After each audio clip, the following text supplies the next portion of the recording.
Bonjour à tous, chers frères et sœurs en Jésus-Christ. Nous voici encore ici pour la présentation de notre nouveau numéro de l'émission Parole de la vie éternelle, dans laquelle, avec la grâce de Dieu, par la grâce de Dieu, nous allons parler de notre 25e thème d'émission qui s'intitule « La femme sage bâtit sa maison ». Prions l'Éternel de nous parler. Éternel Dieu de grâce et Père céleste, nous nous sommes disposés à t'écouter nous parler parce que tu dis que ton peuple sera enseigné par toi-même.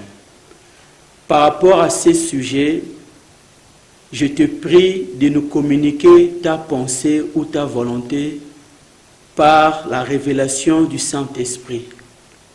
Communique-nous, Seigneur, ce que tu aimerais que nous sachions, afin que nous puissions nous conduire comme tu attends de nous que nous le fassions, en vue de pouvoir vivre ta bénédiction. Car la Bible déclare que ta parole est le chemin de la vie, de la gloire et des richesses. Et ainsi donc nous voudrions connaître ta vraie pensée dans ces enseignements. Tu débis à la fin de ces instants que le Saint-Esprit seul parle au travers de l'enseignant que je suis et qu'il puisse aider ton peuple à avoir la lumière de cette parole, à la garder et à pouvoir marcher dans cette lumière. Au nom de Jésus, notre Seigneur et Sauveur, nous avons ainsi prié. Amen. Voilà, je rappelle le thème que nous avons choisi de partager en ce jour, par la grâce de Dieu, c'est que la femme sage bâtit sa maison. Nous allons lire notre premier passage biblique qui est sur les livres de Proverbes chapitre 14 verset 1er. Là, il est écrit « La femme sage bâtit sa maison et la femme insensée la renverse de ses propres mains. » Bien-aimés dans le Seigneur, à ma connaissance, plusieurs fois où j'ai entendu des gens parler de ces versets, de ces textes qui disent que la femme sage bâtit sa maison, on fait généralement, ou je dirais toujours, allusion à une femme au foyer, à une épouse dans un ménage. Ce qui n'est pas mauvais, ce qui est correct et juste. Parce que même si l'homme est la tête pour le ménage, même si l'homme est la force du foyer, c'est lui qui est censé, de manière principale, apporter de l'argent pour satisfaire les différents besoins matériels ou sociaux de sa maison, même si c'est à l'homme de définir la politique générale avec laquelle sa maison sera conduite, même si c'est à l'homme de définir une philosophie ou bien de déterminer des valeurs qui seront appliquées dans sa maison, mais la personne qui est censée gérer la maison au quotidien, c'est bien la femme. Même toutes les ressources que l'homme amène à la maison, c'est la femme qui est censée la mettre en musique pour que ces ressources servent effectivement au bien-être de tous les membres du ménage. C'est à la femme de gérer l'argent que le papa disponibilise pour la maison, de pouvoir définir les dépenses à faire et les dépenses qu'on ne devrait pas faire, tout comme des dépenses qui peuvent attendre. Parce que la maman a la situation générale de la maison, c'est elle qui sait ce qu'il faut faire dans sa maison pour que les gens soient bien soignés, pour que les gens se sentent à l'aise, pour qu'il y ait de l'harmonie, la paix dans la maison. La maman sait ce qu'elle doit faire, même si c'est les papas qui généralement lui apportent les ressources dont elle a besoin. Et même quand nous disons que le papa définit la politique ou bien la philosophie avec laquelle sa maison ou bien son ménage devra être conduit, c'est toujours à la maman de communiquer cette philosophie du père auprès des enfants. C'est à la maman de veiller à ce que chaque membre de cette maison-là puisse se comporter, puisse se conduire selon la philosophie que le papa à dicter pour la maison. Et comme la mère est une aide par rapport à son mari, ou bien par rapport à son époux, la femme est une aide par rapport à son époux, il y a même des choses que le papa ne peut pas dire, mais la maman peut prendre des initiatives utiles pourvu qu'elle atteigne son objectif de prendre soin de la maison, de chercher la paix, de chercher l'harmonie, de chercher le bien-être de sa maison. C'est pourquoi on dit que la femme sage bâtit sa maison. Une femme qui fait preuve d'intelligence, une femme qui fait preuve de sagesse, c'est celle-là qui est censée, c'est celle-là qui est habilitée à bâtir sa maison. Mais si elle se comporte de manière insensée, si elle n'a pas de connaissances nécessaires, si son cœur n'a pas un penchant vers la voie de la sagesse ou de l'intelligence, cette femme-là renversera sa maison de ses propres mains. Et il y aura du trouble dans sa maison, il y aura des mésententes dans sa maison, il y aura même des querelles dans sa maison, parce que la femme n'a pas su jouer son rôle de pièce maîtresse qui fait tourner la maison sur les bons rails, sur les droits chemins. En fait, la femme, dans une maison, c'est comme la première ministre ou bien le premier ministre dans un pays. Il y a le président qui peut donner des philosophies par rapport à la manière dont le pays peut être conduit. Le président peut également définir la politique ou le plan de gestion de son pays, mais le chef du gouvernement est censé mettre cela en musique à travers les différents ministres qu'il emploie, c'est une première ministre, et qui sont censés faire les tâches que la première ministre leur a accordées en vue d'atteindre la politique définie par le président de la République qui est censé porter les bilans du pays. Donc, c'est vraiment très très important de pouvoir concevoir que la femme sage dans un ménage, la femme sage dans un foyer, c'est celle qui bâtit la maison. Mais ici, j'aimerais que nous puissions parler de cette phrase ou de ces textes en considérant la femme autrement. En ne considérant pas cette fois-ci la femme en tant qu'un être physique qui vit dans un ménage, mais nous devons considérer la femme en tant que l'Église de Jésus-Christ. Nous pouvons considérer dans ces cas ici, ou bien en ce moment ici, la femme comme étant chaque chrétien, bien l'ensemble de tous les chrétiens. Nous sommes une femme par rapport à notre époux qui est le Seigneur Jésus-Christ. Nous sommes des épouses par rapport au Seigneur Jésus-Christ. Et nous sommes également censés bâtir notre maison. Si les femmes de ce monde bâtissent la maison que leurs maris peuvent louer, les maisons que leurs maris peuvent faire construire ou bien acheter, mais nous par contre, nous bâtissons ici sur la terre la maison que notre mari est parti nous pourvoir dans les cieux. Parce que le Seigneur Jésus-Christ a dit, je m'en vais au Père et je m'en vais vous préparer de place, je reviendrai vous prendre. Dans la maison de mon Père, il y a plusieurs demeures, je m'en vais vous préparer une place et je reviendrai vous prendre. Si les maris de ce monde sont ceux-là qui pourvoient aux maisons, le Seigneur Jésus-Christ également est notre époux qui est parti nous pourvoir, nous préparer une place auprès de Dieu. Mais les gens qui sont censés, ou la personne qui est censée bâtir cette maison que le Seigneur Jésus-Christ est allé préparer dans les cieux, orner, bâtir cette place que le Seigneur Jésus-Christ est parti préparer dans les cieux, c'est bien son épouse, l'Église, c'est bien son épouse, chaque chrétien ou chrétienne depuis la terre. Nous n'irons pas bâtir là-bas aux cieux nous n'irons que bénéficier de ce que nous aurons bâti sur la terre. Nous n'irons que vivre les récompenses ou bien les retombées positives de ce que nous aurons bâti sur la terre pendant que nous sommes en train de vivre encore en pèlerinage.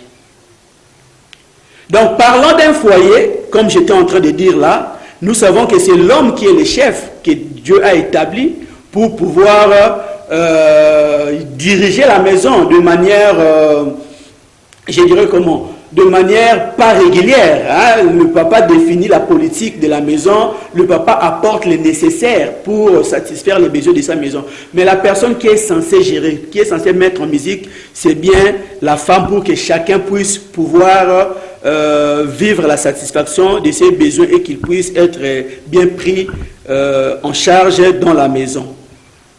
C'est pourquoi même dans plusieurs maisons, on dit, même si on va recevoir un visiteur, on va dire que non, bon, le papa, même s'il est là, et si la femme n'est pas là, le visiteur ne sera pas bien à l'aise. C'est parce que c'est la maman qui est censée prendre soin du visiteur et c'est elle qui est censée prendre soin de toutes les personnes qui vivent dans cette maison. Donc, même si l'homme est le chef du ménage, la maman a une grande responsabilité que Dieu lui donne. C'est pourquoi il a fait de la femme une aide semblable à son mari. Dieu lui a donné tous les atouts nécessaires. Dieu lui a donné toutes les capacités, les potentialités nécessaires pour que la femme arrive à bien jouer son rôle de gestionnaire de la maison, de la personne qui cherche l'harmonie, l'équilibre, la gloire de toute la maison. Donc nous ne devons pas laisser Dieu lui-même travailler pour notre salut. Ne devons pas laisser le Seigneur Jésus-Christ seul intercéder dans les cieux pour notre bonheur, pour notre salut. Nous devons travailler nous également aux côtés du Seigneur Jésus-Christ par l'aide du Saint-Esprit à ses saluts.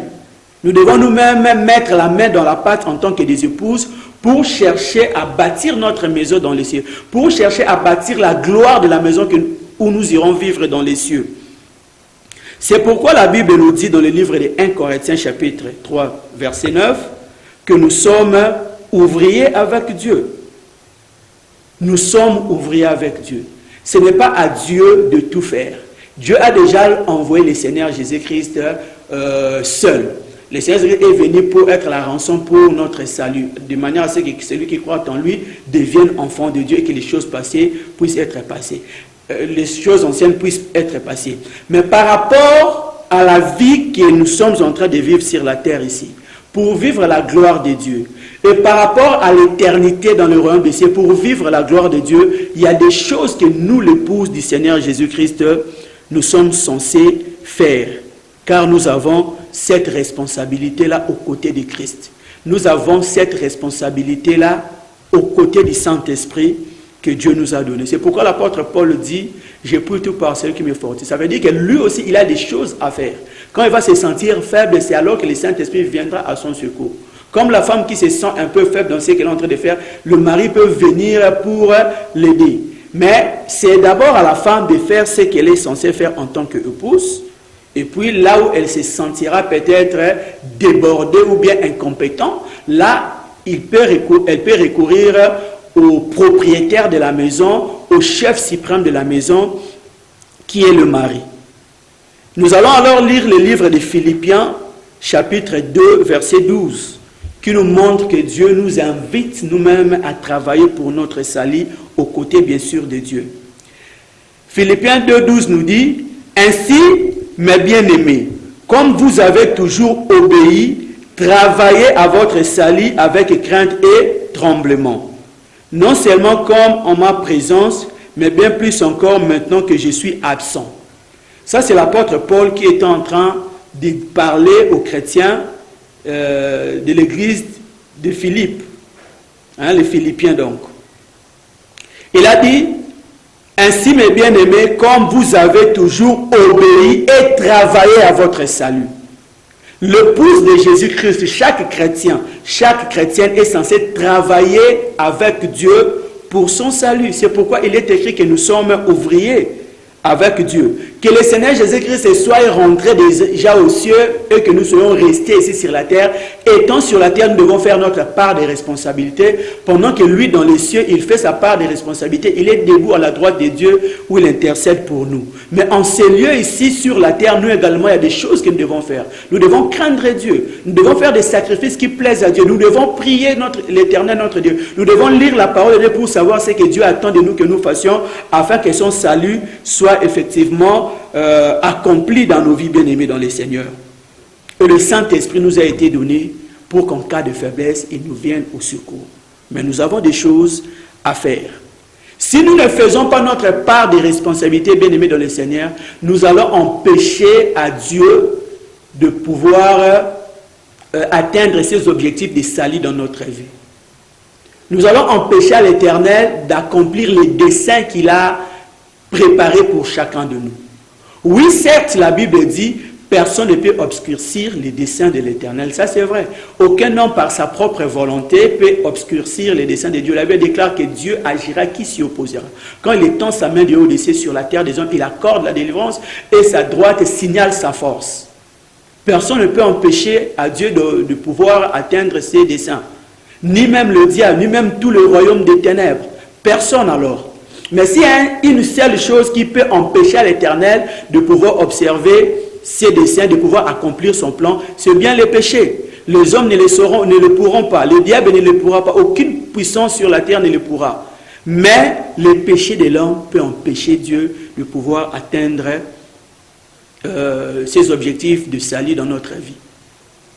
Nous devons alors travailler avec Dieu de manière à ce que nous puissions le permettre à atteindre normalement et facilement ses objectifs. Et nous allons le lire dans le livre d'Ésaïe 59, versets 1 à 2, où nous voyons que nos péchés empêchent Dieu de pouvoir exécuter son plan dans notre vie, de pouvoir réaliser ses objectifs de salut dans notre vie. J'ai parlé d'Ésaïe, chapitre 59, verset 1. La Bible déclare ceci au verset 1.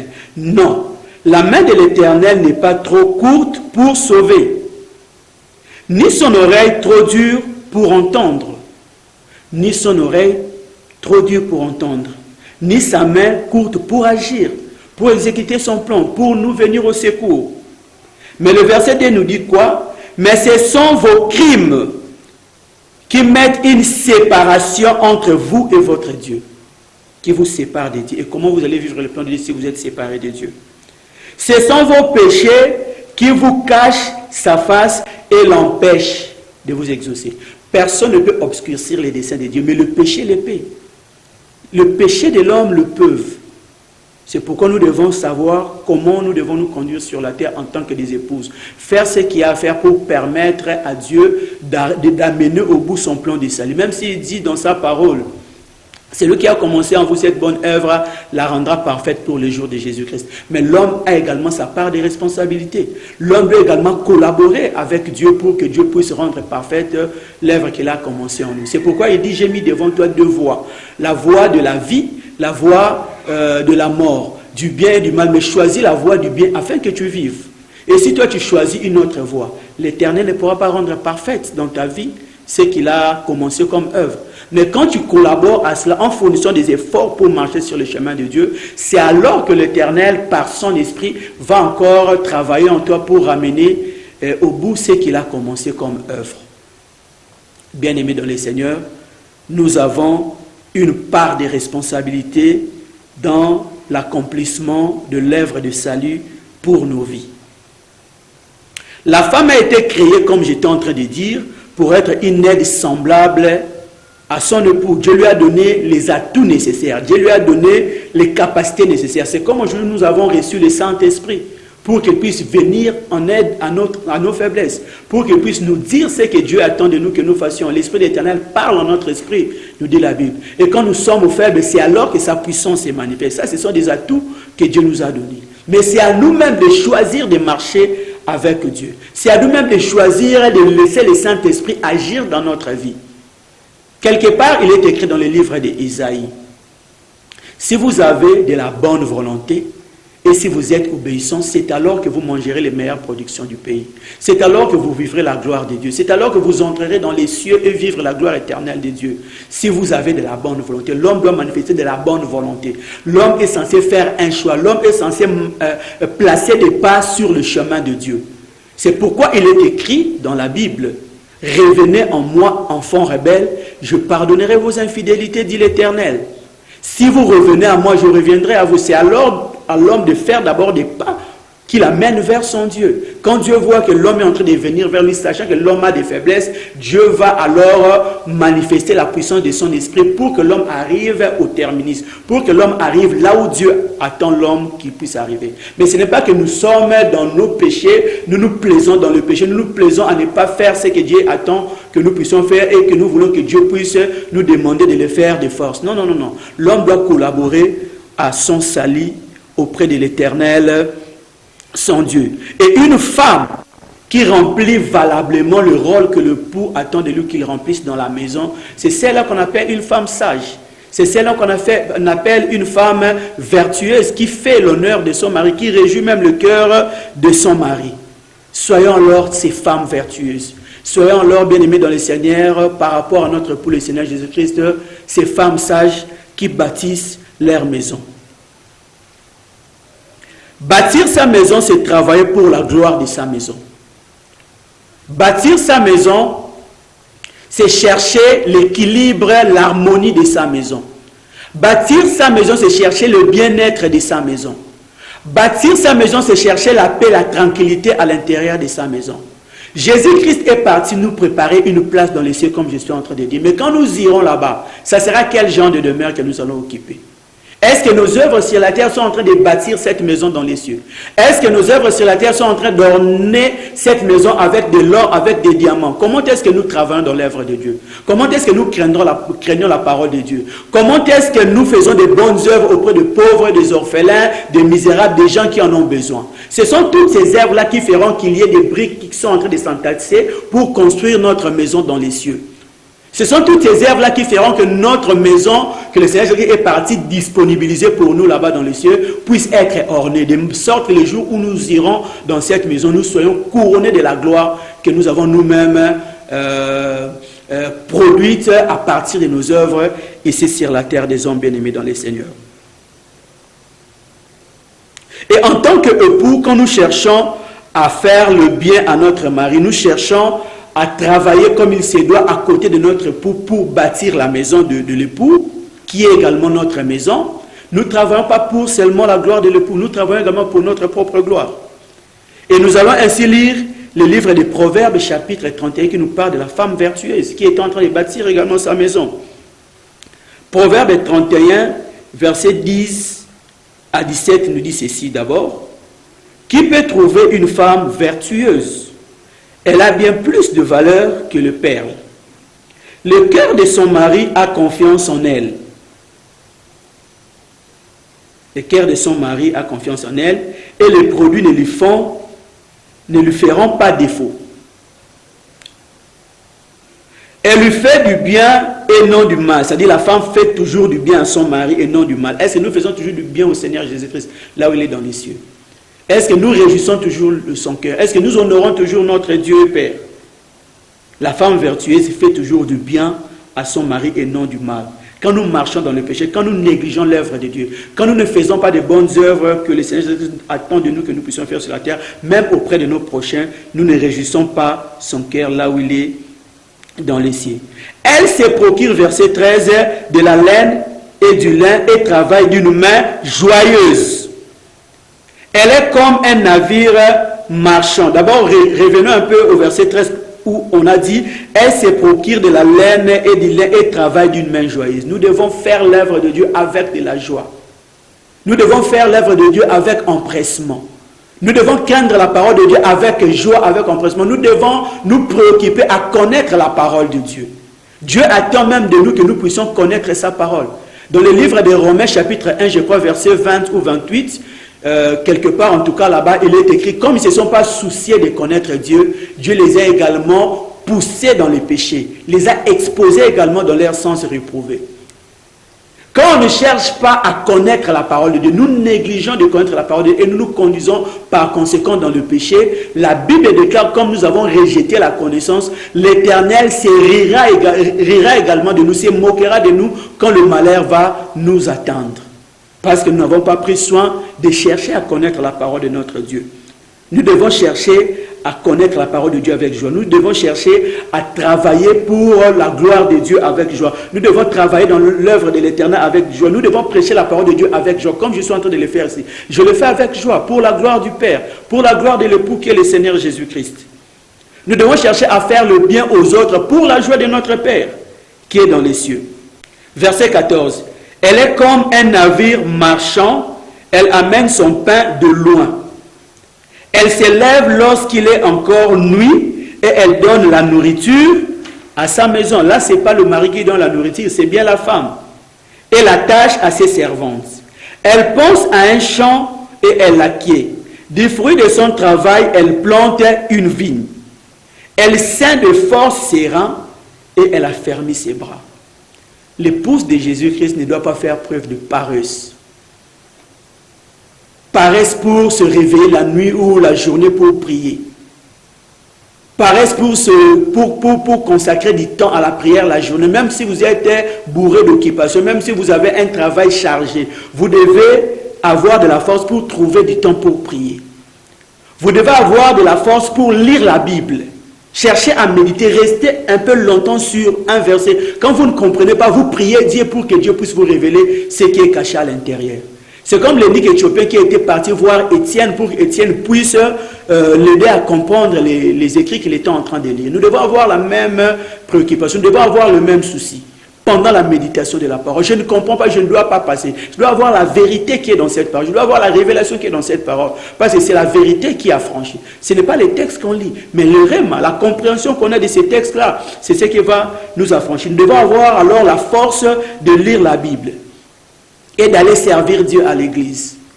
La femme vertueuse, on nous dit ici, dans le verset, ou plutôt au verset 17, elle ceint de force ses reins et elle affermit ses bras. Nous devons travailler dans l'œuvre de Dieu avec vigueur, avec empressement, bien aimé dans le Seigneur. Nous devons chercher même à protéger notre santé seulement pour être utile à l'œuvre de Dieu, être utile également aux autres. C'est ça, les caractéristiques et l'attitude même de la femme vertueuse qui bâtit sa maison. Elle ouvre, là nous sommes maintenant au verset 26, elle ouvre la bouche avec sagesse et des instructions aimables sont sur sa langue. Elle veille sur ce qui se passe dans sa maison et elle ne mange pas le pain de la paresse. Nous avons parlé de la paresse ici. L'épouse du Seigneur Jésus ne doit pas être une femme fainéante, qui ne sait pas travailler à l'œuvre de Dieu, qui ne sait pas travailler pour sa croissance spirituelle, qui ne sait pas travailler pour agrandir le royaume de Dieu en prêchant la bonne nouvelle, en faisant du bien aux autres. Il ne doit pas travailler avec paresse. Et il doit veiller à ce que sa maison puisse être bien portante, que tout aille bien dans sa maison. La maison que nous nous bâtissons dans les cieux. Mais nous avons également une autre maison de notre époux qui est encore sur la terre, c'est l'église. Je parle de l'église en tant qu'un temple qui est construit où le peuple de Dieu s'est réuni et qui est considéré comme étant la maison de Dieu. L'épouse du Seigneur Jésus qui est chaque chrétien, chaque chrétienne. Nous devons prendre soin de l'église ici sur la terre des hommes. Il y a des bancs cassés à l'église, il y a des poussières sur les chaises, il y a des micros qui manquent, il y a des peintures qui sont devenues anciennes dans l'église. Nous devons nous en préoccuper, bien aimés dans le Seigneur. Parce que l'épouse du Seigneur Jésus-Christ veille au bien-être de la maison. Elle veille sur ce qui se passe dans sa maison. Le pasteur n'a pas de nourriture. Qu'est-ce que nous faisons? Les mamans, le papa, les jeunes. Les serviteurs de l'église ne s'habillent pas bien parce qu'ils n'ont pas de travail. C'est l'église qui est censée leur venir en l'aide parce qu'ils travaillent dans les sacerdoces de Dieu pour la bénédiction du peuple de Dieu. La Bible nous dit, celui qui soigne un figuier en mangera les fruits. Quand les serviteurs de Dieu, ça peut être les pasteurs et les anciens de l'église, sont en train de travailler régulièrement pour le bonheur du peuple de Dieu, en prêchant la parole de Dieu pour que cela arrive à bien se conduire et qu'ils soient bénis, en priant pour eux. Ça, c'est prendre soin du figuier. Mais également, celui qui prend soin du figuier, il doit en manger le fruit. Par la libéralité du peuple de Dieu, par la dîme que nous sommes censés payer pour que la nourriture ne manque pas à la maison de Dieu. La femme vertueuse, la femme sage qui bâtit sa maison, c'est celle-là qui veille également sur ce qui se passe dans sa maison. Sa maison qui est d'abord l'église de Dieu sur la terre des hommes. Sa maison qui est même la maison où elle habite si c'est une femme dans un foyer. Sa maison, ça peut aussi être un papa, les enfants que tu es en train de prendre en charge là. C'est ta maison devant l'Éternel notre Dieu. Il faut chercher alors à bien prendre soin d'eux. C'est pourquoi même la Bible déclare, celui qui ne prend pas soin des siens, particulièrement ceux de sa famille, il a régné la foi et il est pire qu'un infidèle. Et particulièrement encore nous parlons de notre maison qui est dans les cieux, où le Seigneur Jésus-Christ est allé nous préparer une place. Nous devons chercher à ce que cette maison-là puisse être bien portante, de sorte que les jours où nous entrerons dans les cieux, nous serons des personnes joyeuses. Et nous prenons encore le livre de Jean, chapitre 17, verset 18, qui dit « Comme tu m'as envoyé dans le monde, je les ai aussi envoyés dans le monde. » Dieu nous a envoyés dans le monde, comme il avait envoyé le Seigneur Jésus-Christ dans le monde. Nous avons été envoyés pour accomplir l'œuvre de Dieu. Quand il était sur la terre des hommes, il disait quoi, le Seigneur Jésus-Christ? Il faut que je m'occupe pendant qu'il est jour, l'œuvre de celui qui m'a envoyé. En tant que notre époux, il est rentré au Père, mais il nous a envoyés également dans le monde. Qu'est-ce que nous faisons par rapport aux tâches que le Seigneur nous a données? La tâche de la prédication de sa parole. La tâche de la prière pour les autres. Nous devons intercéder pour les autres. La tâche de la recherche du bien-être de l'Église de Dieu. La tâche de la pratique des bonnes œuvres en faveur des démunis, en faveur des orphelins, des misérables, des veuves. La tâche est de chercher à ce qu'il y ait de la justice autour de nous. Qu'est-ce que nous faisons de cette mission, bien-aimée dans le Seigneur, en tant que l'épouse du Seigneur Jésus-Christ? Comme le Père l'a envoyé dans le monde, lui également, il dit, il nous a envoyés dans ce monde. Ce que nous faisons pour la gloire de Dieu, pour honorer Dieu sur la terre, nous le faisons pour l'honneur de Dieu, bien sûr. Nous le faisons également pour la gloire de Dieu. Mais nous le faisons en même temps pour notre propre bonheur, bien-aimé dans le Seigneur. Parce qu'il y aura une récompense qui est rattachée à cela. Les œuvres que nous réalisons pour le Seigneur Jésus sur la terre des hommes ne seront jamais vaines. C'est pourquoi nous devons le faire avec empressement. Nous devons le faire avec joie pour que nous ne puissions pas perdre notre récompense devant l'Éternel, notre Dieu. Et par rapport à cette récompense, nous allons lire les textes du Proverbe chapitre 31, versets 28 à 31. Là, on nous parle de cette femme vertueuse dont on avait relaté l'histoire, où on a dit qu'elle partait loin vendre des ceintures et ramenait la nourriture dans sa maison. Elle donnait des tâches à ses servantes et ne travaillait pas d'une main faible. Par rapport à tout ce que cette femme-là était en train de faire pour bâtir sa maison, pour prendre soin de sa maison, elle en a reçu une récompense. Parce qu'il y a toujours une récompense que l'Éternel, notre Dieu, nous réserve. Lisons alors, comme j'ai dit dans le livre des Proverbes, chapitre 31, versets 28 à 31. Là, il est écrit, « Ses fils se lèvent, les fils de cette femme vertueuse, et la disent heureuse. Son mari se lève et lui donne des louanges. Plusieurs filles ont une conduite vertueuse, mais toi, tu les surpasses toutes. Tu les surpasses toutes. » Verset 30. « La grâce est trompeuse et la beauté est vaine. La femme qui craint l'Éternel est celle qui sera louée. » Nous avons été justifiés par la foi en Jésus-Christ. Par grâce, nous sommes devenus enfants de Dieu. Mais ne nous abandonnons pas sous cette grâce-là, où nous ne nous cachons pas derrière cette grâce-là pour chercher à nous méconduire. Si Adam et Ève, qui étaient à la nature de Dieu, qui étaient à la ressemblance de Dieu, qui étaient à l'image de Dieu, avaient pu perdre leur salut, c'était à cause de la désobéissance. C'est par rapport au fait qu'ils n'étaient pas en train de... Ils n'avaient pas fait quelque chose qui avait honoré l'Éternel. Ils avaient désobéi au Dieu pour obéir à ce que les diables leur avaient dit. Ils avaient quand même perdu leur salut. Donc nous pouvons perdre notre salut même si nous sommes sauvés par la foi en Jésus-Christ. Nous sommes devenus enfants de Dieu. Étant devenus enfants de Dieu, c'est comme si nous avons retrouvé la nature qu'Adam et Ève avaient avant le péché. La nature qui était à l'image de Dieu et à la ressemblance de Dieu. Mais si Adam et Ève avaient perdu le salut, nous pouvons encore le perdre en Jésus-Christ si nous ne nous conduisons pas avec attention. C'est pourquoi quand on a lu les livres de Philippiens, chapitre 2, verset 12, l'apôtre Paul avait dit, « Ainsi, mes bien-aimés, comme vous avez toujours obéi, travaillez à votre salut avec crainte et tremblement. » En Jésus-Christ, nous devons continuer à craindre Dieu et marcher avec Dieu avec tremblement, servir Dieu avec empressement.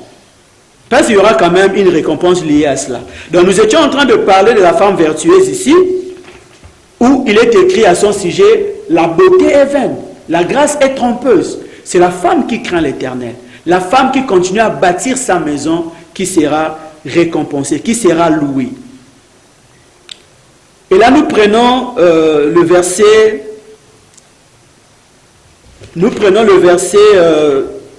31. Le verset 31 nous dit ceci, « Récompensez-la du fruit de son travail et qu'au porte ses œuvres la louent. » Récompensez-la de quoi? Pas de sa beauté. Récompensez-la de quoi? Pas de sa taille. Récompensez-la de quoi? Pas de ses habits, pas de longs ongles qu'elle ajoute. Récompensez-la non pas de sa coiffe, récompensez-la du fruit de son travail. Et qu'aux portes, ses œuvres la louent. Bien-aimés dans le Seigneur, quand nous irons aux cieux, il y aura plusieurs quartiers. Je l'espère bien. Il y aura de ceux-là qui vivront dans des quartiers trop reculés, selon les œuvres qu'ils avaient produites sur la terre, des quartiers un peu développés, les quartiers moins développés. Nous serons tous dans les cieux. Le ciel, c'est le royaume, c'est le royaume de Dieu. Mais dans un royaume, il y a aussi des quartiers. Et nous allons bâtir nos quartiers selon les œuvres que nous accomplissions sur la terre. Et par rapport à cette femme ici, on a dit que ses œuvres la louent à la porte. Et qu'aux portes, ses œuvres la louent. C'est ça, ce qui a été écrit. Quand nous entrerons aux cieux, quelles sont les œuvres qui vont commencer à nous louer là-bas? Quelles sont les couronnes qui vont commencer à nous louer? Est-ce que nous aurons des maisons en bois, des maisons en briques non cuites? Nous aurons des maisons en marbre, en or, en diamant, en quoi? Tout cela dépend des œuvres que nous faisons sur la terre des hommes. Les œuvres que nous faisons avec un cœur bien disposé. Les œuvres que nous faisons conformément à la parole de Dieu. Ce n'est pas que tu as volé quelque chose, tu viens donner le monde aux pauvres, tu viens satisfaire certains besoins de l'Église. Non, non, non, non, ça ce ne sont pas des œuvres qui vont demeurer jusqu'à ce que tu sois récompensé. Il ne faut pas faire des œuvres avec des intentions orgueilleuses pour seulement l'intérêt de se faire voir. Ces œuvres-là ne vont même pas demeurer. Qu'aux portes, ces œuvres-là louent, bien-aimés dans les Seigneurs. C'est ça, ce que l'Éternel attend de nous. Et dans le livre de Jean 17, 4 à 5, il est écrit, j'étais glorifié, là dit le Seigneur, il était en train de parler du Seigneur Jésus-Christ, j'étais glorifié sur la terre, j'ai achevé l'œuvre que tu m'as donnée à faire. Et maintenant, toi Père, glorifie-moi auprès de toi-même de la gloire que j'avais auprès de toi avant que le monde fût. Le Seigneur Jésus, avant de réclamer que l'Éternel le glorifie, il a commencé par dire au verset 4 du livre de Jean 17, « J'étais glorifié, Père, sur la terre, j'ai achevé l'œuvre que tu m'as donné d'accomplir. » Épouse du Seigneur Jésus-Christ. Quelles sont les œuvres que nous réalisons? L'époux est parti dans les cieux. Il nous a laissé les œuvres à accomplir. Il a dit, comme le Père m'a envoyé, je vous ai également envoyé. Quelles sont les œuvres que nous réalisons? Pour qu'un jour nous demandions à ce que l'Éternel puisse nous glorifier. Nous pouvons marcher dans la sanctification, c'est bien bon, nous entrerons dans les cieux. Mais nous allons vivre dans les cieux dans quelle gloire? Les gloires ont des dimensions comme les étoiles, sont nombreuses, mais toutes ne donnent pas la même clarté, toutes n'ont pas la même brillance. Bien-aimés dans les Seigneurs, nous devons réaliser beaucoup de bonnes œuvres sur la terre des hommes. Nous devons craindre la parole de Dieu et réaliser beaucoup de bonnes œuvres pour l'Église de Dieu et pour nos prochains également. Pour que nous puissions un jour dire à l'Éternel, j'ai achevé l'œuvre que tu m'as donnée d'accomplir sur la terre. Maintenant, glorifie-moi de la gloire que tu m'as réservée depuis l'éternité.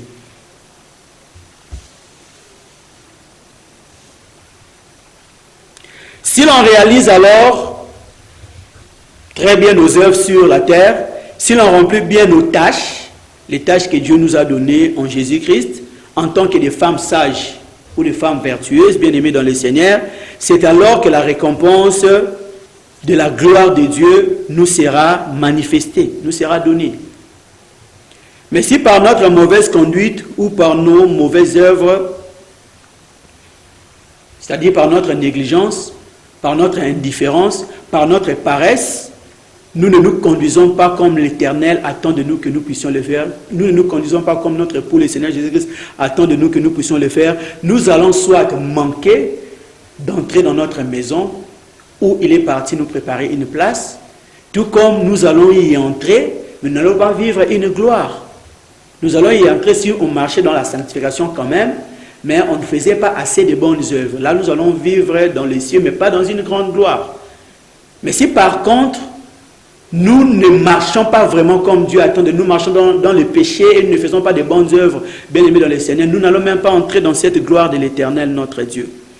Donc il y a d'un côté de ceux-là qui marchent dans la sanctification, mais qui font moins de bonnes œuvres. Ils entreront dans les cieux, mais ils ne vont pas avoir une grande gloire là-bas.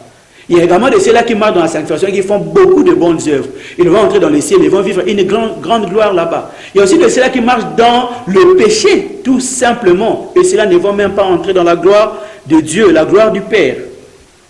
Le livre des Proverbes 13, 21 nous dit ceci. Le malheur poursuit ceux qui pêchent, le bonheur récompense les justes. Le malheur poursuit ceux qui pêchent. L'enfer, c'est le malheur. Ça poursuit ceux qui pêchent. Mais le bonheur dans le royaume de Dieu récompense les justes. C'est là qui travaillent pour la gloire de Dieu. C'est là qui pratiquent des bonnes œuvres sur la terre. C'est là qui marchent dans la sanctification sur la terre des hommes. Jésus-Christ est parti nous préparer, comme j'étais en train de dire là, chacun et chacune une place au ciel comme des maisons d'habitation, où nous irons habiter après cette vie. Et ça, c'est même écrit dans le livre de Jean 14, verset 2. Il y a plusieurs demeures dans la maison de mon Père. Si cela n'était pas, ce n'est pas un mensonge donc. Si cela n'était pas, je vous l'aurais dit. Je vais vous préparer une place. Bien aimé, nous devons garder l'espérance. C'est l'espérance qui fait vivre, disent les gens de ce monde. L'espérance qu'on voit n'est plus espérance, dit la Bible. Nous devons avoir l'espérance que cette demeure-là existe. Cette place-là, elle est effective. Mais c'est à nous de bâtir cette place-là sur la terre des hommes. Parce qu'il a promis, je vais vous préparer une place et je reviendrai vous prendre. Il y aura un jour où l'époux reviendra nous prendre et nous irons vivre dans une maison que nous-mêmes nous avons bâtie à ses côtés à travers nos œuvres bien-aimées dans le Seigneur.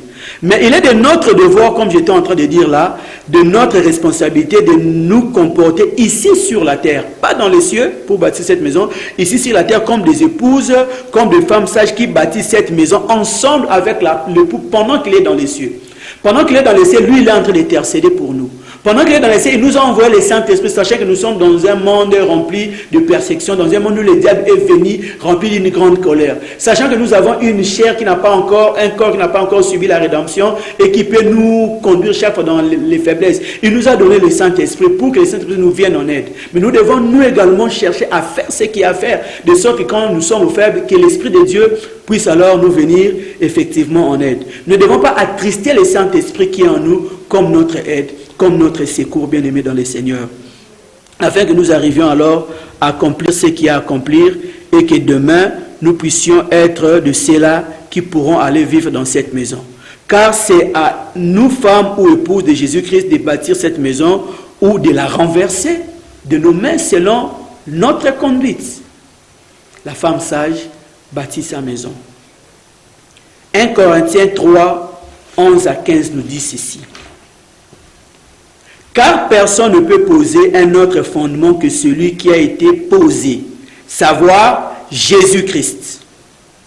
Or, si quelqu'un bâtit sur ces fondements avec de l'or, si quelqu'un bâtit, si quelqu'un fait des œuvres qui doivent bâtir sur ces fondements, bâtir sur ces fondements, c'est bâtir en étant chrétien. Bâtir ces fondements qui est le Seigneur Jésus, c'est bâtir en étant enfant de Dieu, pas en restant païen. Nous sommes devenus enfants de Dieu. Christ est la pierre angulaire. Maintenant, sur Jésus-Christ qui est la pierre angulaire qui soutient notre vie, nous devons bâtir alors la maison de Dieu. Nous devons bâtir notre place dans les cieux à travers nos œuvres. Et on dit, si quelqu'un bâtit sur ces fondements avec de l'or, de l'argent, des pierres précieuses, du bois, du foin, du chaume, l'œuvre de chacun sera manifestée. Et nous voyons qu'il y a plusieurs matériaux ou matériels à travers lesquels on peut bâtir. Comme pour dire que les œuvres diffèrent. Il y a de ceux-là qui font de petites œuvres, d'autres de grandes œuvres. Il y a de ceux-là qui font des œuvres avec une bonne intention, par amour pour les autres, par amour pour Dieu. Il y a de ceux-là qui peuvent faire de bonnes œuvres pour qu'ils soient vus des gens, pour qu'on les acclame, pour qu'on puisse les glorifier. Il y a de ceux-là qui peuvent faire de bonnes œuvres avec de mauvaises intentions. On est en train d'aider une fille qui n'a pas de frais académiques parce qu'elle est orpheline, mais on cherche en l'aidant à avoir les frais à payer pour qu'elle ne puisse pas rater l'examen. Et l'intention derrière ces textes-là, c'est pour la séduire. L'intention derrière ces textes-là, c'est pour la draguer et chercher à sortir avec elle. Cette œuvre-là ne peut pas demeurer devant Dieu. Cette œuvre-là ne peut pas être une œuvre de qualité devant Dieu. Nous faisons l'œuvre de Dieu avec murmure. Nous faisons l'œuvre de Dieu avec négligence. Nous faisons l'œuvre de Dieu avec une certaine léthargie. Il n'y a pas empressement. Quand Abraham a reçu Dieu et les deux anges qui devraient aller détruire Sodome et Gomorrhe, Abraham les a servis avec empressement. Il a demandé même à Sarah de tuer une bête et de préparer cette bête-là avec empressement. Il a demandé même à son serviteur de préparer le gâteau avec empressement. C'est par rapport à la considération qu'il avait pour son époux, par rapport à la considération qu'il avait pour son Dieu. La femme Sunamite également, sachant qu'Élisée était un serviteur de l'Éternel. La femme Sunamite a servi Élisée et lui a préparé avec son mari, bien sûr, une chambre haute avec empressement. Comment est-ce que nous servons l'Éternel? C'est avec négligence, avec amour, avec joie. Nous donnons des offrandes, nous donnons la dîme avec joie. Bien-aimés dans le Seigneur, nos œuvres vont différer selon la manière dont nous sommes en train de le faire. C'est pourquoi ici on dit que non, si quelqu'un bâtit sur ses fondements avec de l'or, de l'argent, des pierres précieuses, du bois, du foin, des champs, l'œuvre de chacun sera manifestée selon qu'il l'avait fait. Car le jour le fera connaître parce qu'elle se révélera dans le feu. Ça, nous sommes au verset 13. Et le feu éprouvera ce qu'est l'œuvre de chacun. Parce que Dieu voit toujours les intentions. Dieu connaît toujours les origines des choses que nous faisons. L'œuvre de chacun passera par l'épreuve de feu. Et l'œuvre de la personne qui ne demeurera pas, c'est une œuvre de mauvaise qualité, il ne va pas être récompensé pour cela. Et l'œuvre également d'une personne qui sera rejetée, plutôt j'allais dire l'œuvre d'une personne qui n'a pas fait des œuvres de manière régulière ou qui n'a pas fait de grandes œuvres, ne pourra pas également, cette personne-là, vivre une grande récompense parce qu'il n'était pas en train de faire de grandes œuvres, parce qu'il n'était pas en train de faire des œuvres de manière régulière. Par moment, il fait, par moment, il ne le fait pas, même s'il y a le moyen de le faire. Une personne qui te demande 10 000 francs parce qu'il a un besoin pressant, parce qu'il y a un besoin vital. Toi, tu as des millions à la maison, des millions en banque. Tu pouvais bien lui donner les 10 000 francs, mais tu lui dis que non, je te donne seulement 4 000 francs pour les 6 000, va te débrouiller à l'air. Ça, ce n'est pas une grande œuvre que tu fais, c'est une petite œuvre, parce que tu avais la possibilité de faire une grande. Le Seigneur Jésus-Christ avait dit par rapport à la veuve là qu'elle avait beaucoup donné, parce qu'elle avait donné un peu bien sûr, mais c'est par rapport à ce qu'elle avait, cela aux yeux de Dieu était beaucoup. Et c'est là également qui donnait de petits montants par rapport à ce qu'il gagnait, ça ne représentait rien devant Dieu. Donc on peut donner, mais est-ce que c'est ce qu'on devrait vraiment donner par rapport aux avoirs qu'on a? On peut disponibiliser du temps, mais est-ce que le temps qu'on a disponibilisé pour servir Dieu, pour venir à l'aide aux autres, c'est vraiment le temps qu'on devrait disponibiliser par rapport au temps que nous disposons vraiment, que Dieu nous a donné. On n'a pas du boulot, on n'a pas des études à faire. Le temps que nous consacrons pour aller servir Dieu, pour aller balayer l'église, c'est le temps qu'on devrait consacrer alors que nous sommes à la maison en train de regarder la télé, en train de faire beaucoup de choses qui ne sont même pas importantes, bien aimées dans le Seigneur. L'œuvre de chacun passera par l'épreuve du feu. Et l'œuvre qui sera de bonne qualité va demeurer. Si c'est une grande œuvre, la récompense sera grande. Si c'est une petite œuvre, la récompense sera également petite. Si l'œuvre bâtie par quelqu'un sur le fondement subsiste, il recevra une récompense. Nos œuvres doivent subsister et l'œuvre peut subsister que si c'est une bonne œuvre.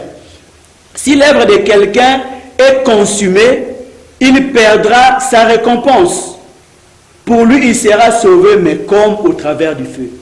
Tu marches dans la sanctification, mais tu ne fais pas de bonnes œuvres qui te construisent une maison. Tu seras sauvé, bien sûr, mais comme au travers du feu. Tu seras dans les cieux, mais dans les cieux, dans quelles conditions par rapport aux autres?